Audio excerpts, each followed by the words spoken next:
Well, let me start off and say I think that I'm really proud of our team. And I think that we beat a very, very good basketball team. I think Duke is a tough team to play against because of their three-point shooting and because of Okafor inside. I've watched a lot of college basketball, and I haven't seen a guy like Okafor in a long time at our level. He's different, and he forces you to do so many different things defensively. And excuse me. And so they're obviously a terrific team, but I'm really proud of our guys. Great defensive effort. I thought our guys defensively locked in.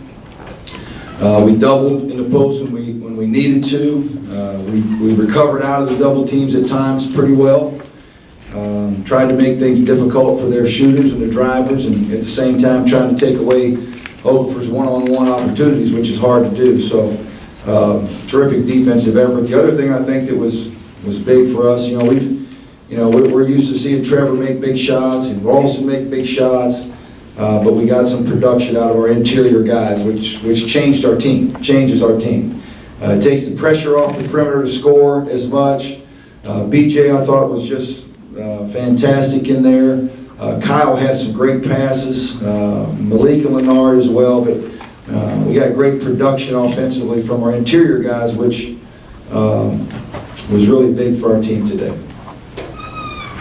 Coach, you just named a lot of players who did a lot of good things. When you picture how good your team could be, is this what it looks like? Could be, yeah. And again, I think it starts with balance, because we've had a lot of nights this year where we haven't had that balance, inside-outside balance. We've had so much pressure on our perimeter guys to score, and just like today, we end up getting 87 points because we got a number of different guys scoring, and it changes our team. Plus, defensively, we talked about this early.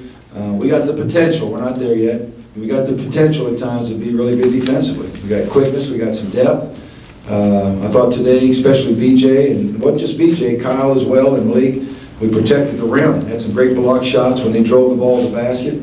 And so it's something, today's a day that we can build on, give us a little bit of confidence, and hopefully it'll help us as we move forward. Coach, numbers would suggest you didn't just get a little more production inside. You went up a quantum a few weeks ago against Tennessee. The four collectively were 5 out of 10. Yeah. Today they were, 16 out of 20. I wrote it down. Right. 16, 28, I think. Yeah. Where did this come from? I mean, just like one game. Well, I think those guys are we have 4 inside guys, and you got to remember there are 3 sophomores and 1 freshman, and they are young. And they're working every day. I mean, every single day. We work on everything from post moves, their defense, to how we're going to defend, individual offensive moves, and all the things we can do to try to develop. And sometimes, you feel like it's coming, it's starting to come, but I don't know that there wasn't any one thing that we did. I don't think as a staff. It's just I think when you got young guys, they just keep working with them, and they're just going to keep coming. But I think for those guys, they're going to walk out of here today having a little bit of confidence on how they can contribute more for our basketball team than they have sometimes this year. Coach, you said that you wanted to play Cody more 16 minutes today. Talk about how important his energy is off the bench. Well, I thought Cody was just fearless, and that's the one word I would describe him. He has no fear, whether it's taking the ball to the basket, blocking a shot, getting a rebound, running the floor. I thought he did a great job, and he's an example of a guy that's hung in there, and you just keep working every day in practice, and you got to get yourself noticed every day, and he's done that, and he's responded really well today. I thought he was kind of that X factor for us. Duke made a run at you guys, cut it to 7, I guess. Let's talk about how your team handled that. Yeah, when they made their run, they did a great job, taking nothing away from them, but there was no doubt in my mind that we really took our foot off the pedal. I mean, we really began to become way too conservative too early. About the 5-minute mark there, I could see in our guys' eyes, it was almost like the game was won, and, we're just going to try to get it up the floor, and, we needed to still play the game. And I thought that we really pulled back, and we had to keep attacking them and keep playing and stop being so conservative. A couple of times we had some 2-on-1s against their pressure. We pulled the ball out. And so, but I think we were able to recover from that. The good thing was we had a large enough lead that we didn't lose all of it.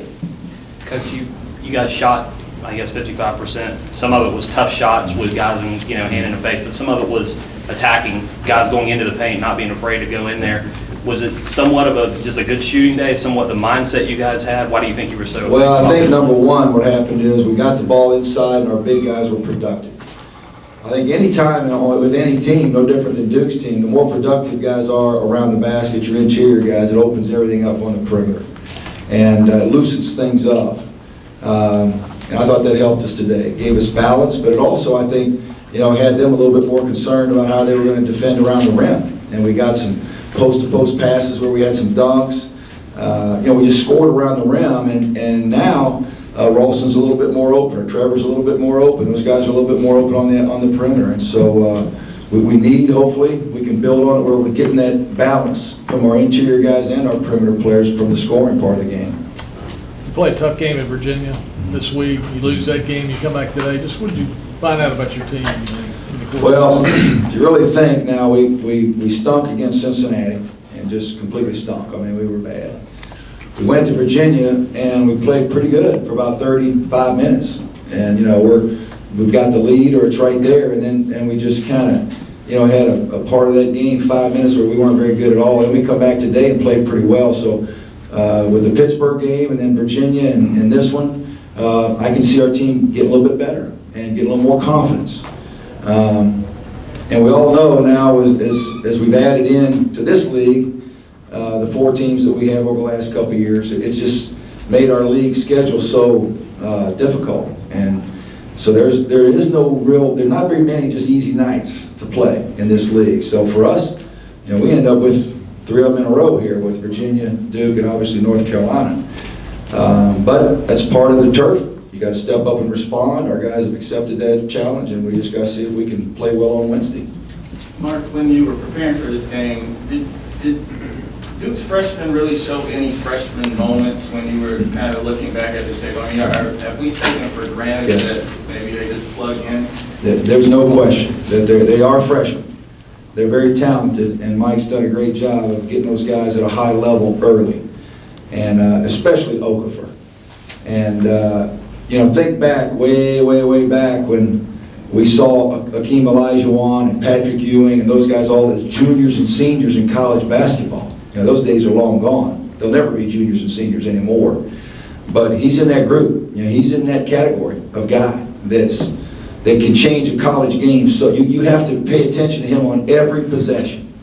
He's that talented. And so, for us, everything started with him. How are we going to guard that guy to start off with? Because he's a monster down there. He's really, really talented, really good.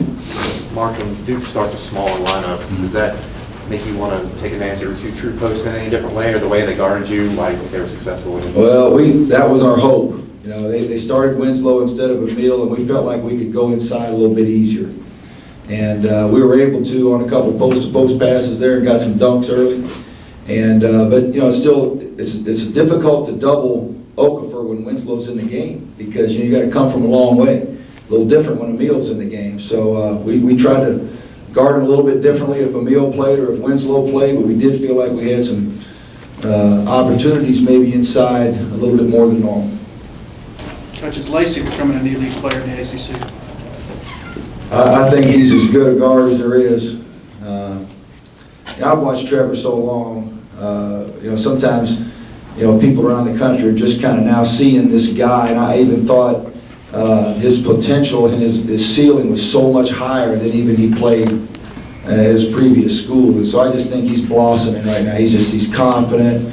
He's blossoming into becoming a great player. But I've watched it for so long. I watched a guy in high school. What you're seeing out here, I watched him do that at the high school level and shake my head and go, my goodness, this guy, he makes big shots, tough shots all the time. And so I've seen it a long time, but he is, to me, one of the best guards in the country.